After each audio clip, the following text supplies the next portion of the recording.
নমস্কার বন্ধুরা, ফিরে এলাম পরবর্তী একটি ভিডিওতে। আজ আমি তোমাদের দেখাবো শিফন সুতো দিয়ে কীভাবে টার্সেল বানাতে হয়।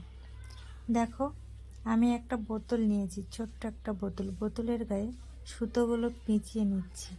তোমরা কার্ডবোর্ডও নিতে পারো। সুতোগুলো পেঁচিয়ে নিচ্ছি। দেখো, বোতলের গায়ে আমি নিয়েছি কেন, বোতল থেকে খুলতে না খুব সুবিধা হয়, ওই জন্য আমি একটু বোতলের গায়ে নিয়েছি। দেখো, আমি এখানে সুতো পেঁচিয়ে নিচ্ছি আস্তে আস্তে করে। সুতোটা পেঁচিয়ে নিয়ে এবার খুলে নিচ্ছি। বোতলের গায়ের থেকে খুলতে খুব সুবিধা হয়, তার জন্য আমি বোতলের গায়ে নিয়েছি।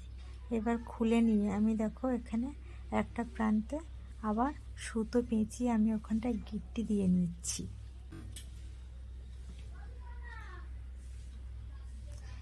যেহেতু আমি একটা সুতো দিয়ে আমি করছি, পেঁচাচ্ছি, ওই জন্য আমি একটু বেশি করে পেঁচিয়ে গিট্টি দিয়ে নিলাম। এবার কাঁচি দিয়ে শুধু আর এক প্রান্তটি আমি কেটে নিচ্ছি। দেখো, একটাও সুতো